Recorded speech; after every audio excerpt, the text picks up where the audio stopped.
Des hommes qui exhibent des fusils d'assaut en pleine rue,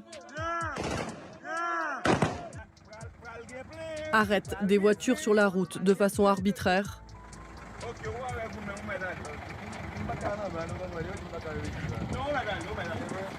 et défient ouvertement les autorités.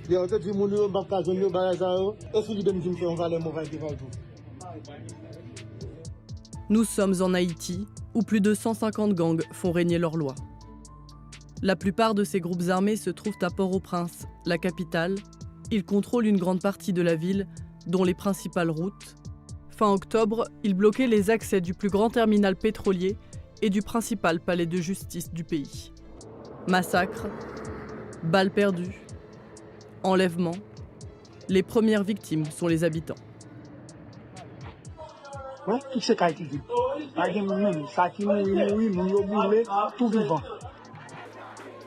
Des gangs sont actifs en Haïti depuis des années. Mais selon nos observateurs, ils sont aujourd'hui tout puissants. Ils n'ont pas peur de la police, ils n'ont pas peur de quiconque, ils n'ont pas peur de la loi. Cette insécurité s'ajoute à un contexte économique et politique déjà tendu, aggravé par l'assassinat du président Jovenel Moïse en juillet 2021. Depuis, le pays est dirigé par le Premier ministre Ariel Henry, dont la légitimité est contestée. Comment expliquer la puissance de ces gangs et comment les autorités haïtiennes y font-elles face? À travers des vidéos amateurs et des témoignages souvent anonymes pour des raisons de sécurité, nous avons enquêté sur les violences des gangs à Port-au-Prince.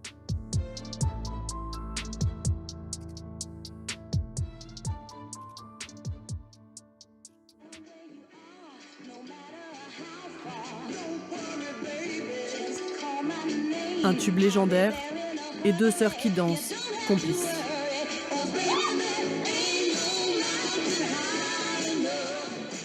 En Haïti, cette vidéo est devenue virale après leur assassinat. Sherwood Sonji Desenclos avait 28 ans. Saradji Desenclos, 24 ans. Elles ont été tuées le 20 août avec leur mère, Josette Fils.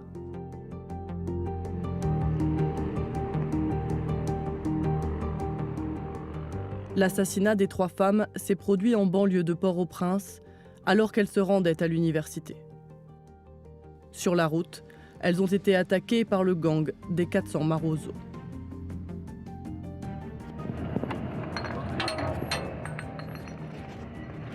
Il n'existe pas d'image de l'attaque.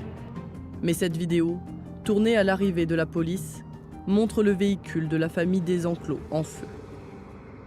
Ce jour-là, Jean Simpson Desenclos a perdu sa femme et ses deux filles. Arrivé sur les lieux, la rue était totalement déserte. On pouvait voir seulement la carcasse de la voiture. Je n'ai retrouvé personne. Je suis allé dans une pompe funèbre faire le constat des corps. Les bandits ont voulu les kidnapper. Elles ont résisté et à ce moment-là, les malfrats ont fait feu sur les dames. C'est toute ma vie qui est partie en fumée. C'est toute ma vie. Ce drame a bouleversé les Haïtiens et fait réagir le Premier ministre. Je suis révolté par la nouvelle de l'assassinat de plusieurs compatriotes par des bandits armés. Je renouvelle ma ferme détermination à combattre sans répit l'insécurité. Les réactions au plus haut niveau de l'État sont rares. En Haïti, les autorités sont accusées de rester passives, même lorsque les gangs commettent des massacres à grande échelle. Du 24 avril au 6 mai, dans la plaine du cul-de-sac, le gang des 400 Marozo attaque celui de Chien Méchant.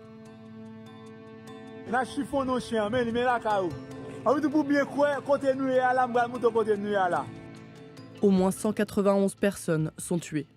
Les trois quarts étaient de simples habitants. Des rescapés ont pris la fuite. On a décidé de partir mardi parce que lundi soir, ça n'a pas arrêté une minute de tirer. La police est arrivée dans la zone juste après notre départ. Dans le quartier de Cité Soleil du 7 au 17 juillet, d'autres affrontements ont lieu. Ils opposent deux importantes coalitions de gangs. Le G9, en famille et alliés, dirigé par un ancien policier surnommé Barbecue, et le GPEP, dirigé par un homme qui se fait appeler T. Gabriel. Plus de 300 personnes sont tuées. Là encore, des habitants fuient les violences, mais aussi les pénuries dans le quartier, bloquées par les affrontements.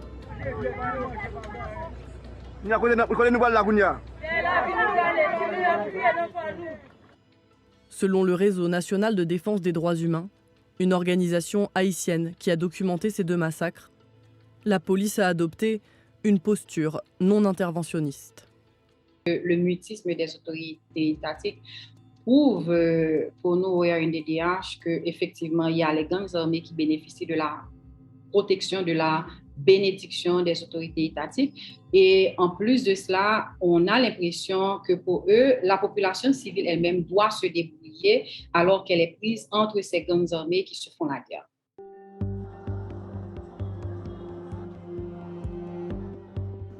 Qui date où tu prends balle là? 3.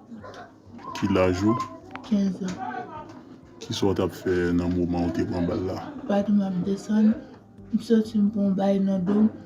On marche escalier? Oui. Cette adolescente a été blessée par une balle perdue.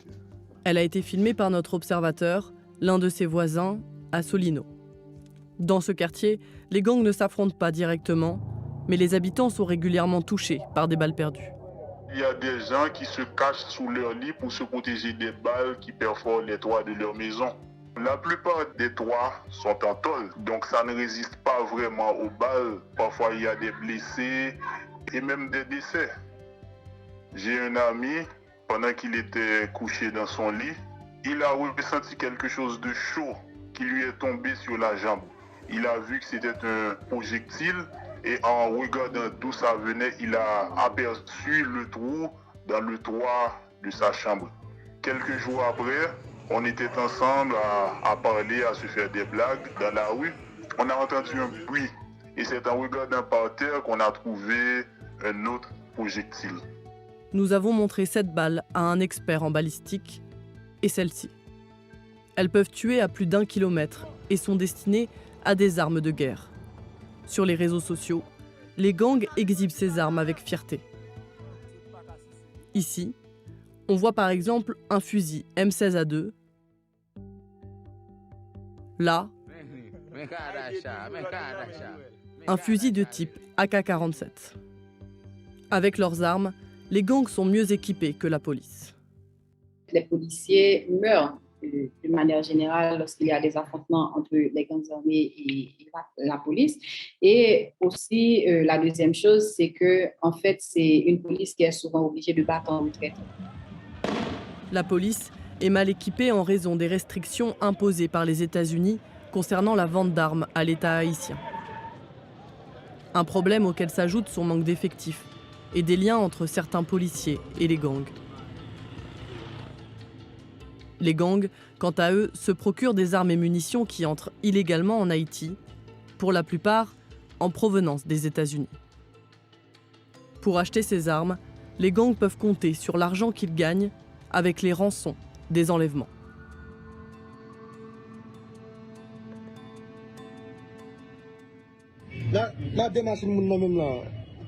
Dans cette vidéo, le chef du gang, 5 secondes, nargue les autorités après avoir enlevé 38 personnes.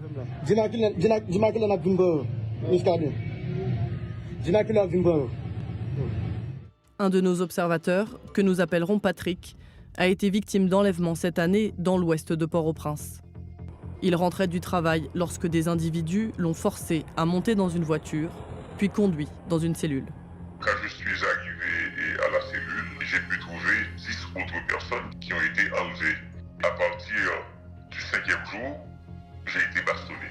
On m'a même introduit dans la bouche et une arme. Les menaces étaient constantes et je voyais la mort en face. En Haïti, entre janvier et septembre 2022, 755 enlèvements ont été recensés. Sur les réseaux sociaux, les publications signalant des cas de personnes disparues sont monnaie courante. Les enlèvements frappent toutes les catégories de la population et tous les quartiers. J'ai eu dans un premier temps à verser un montant en dollars et en gourdes, et puis un autre montant et uniquement en dollars.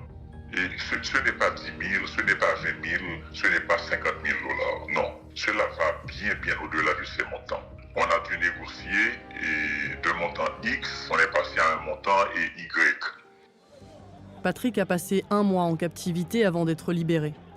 Comme beaucoup de victimes d'enlèvement, il n'a pas souhaité dire combien il a versé à ses ravisseurs. Pour payer ses rançons, beaucoup d'Haïtiens doivent organiser des collectes d'argent auprès de leur entourage. Mais l'argent des gangs vient aussi d'hommes d'affaires et d'hommes politiques qui cherchent des appuis lors d'élections. Nous estimons au niveau du RNDDH qu'il n'y a pas d'idéologie vraiment derrière ce lien qu'entretiennent les gangs armés avec ceux et celles qui sont au pouvoir. Nous pensons que c'est du mercenariat, ceux et celles qui dirigent le pays. Nous savons par contre qu'ils utilisent les gangs armés pour se maintenir au pouvoir ou pour se renouveler au pouvoir. Dans les quartiers où ils opèrent, les gangs rançonnent également les commerçants, les entreprises et paralysent ainsi l'économie. Partout dans le pays depuis fin août, des manifestations se sont multipliées pour dénoncer l'insécurité, le coût de la vie et demander la démission du Premier ministre Ariel Henry. Nous saluons le peuple haïtien pour résistance, pour courage, pour bataille, pour changement, pour la vie meilleure que aujourd'hui à l'avenir. Au milieu de ce chaos, certains chefs de gang, comme ici Barbecue, tentent de se faire passer pour des leaders politiques en dépit de leurs exactions. La primature et la police haïtienne n'ont pas donné suite à nos demandes d'entretien.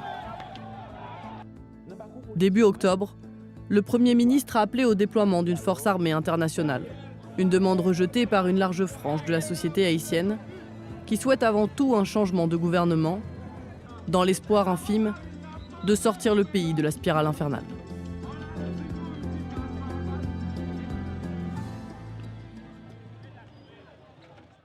Nous qui disons, les talibans,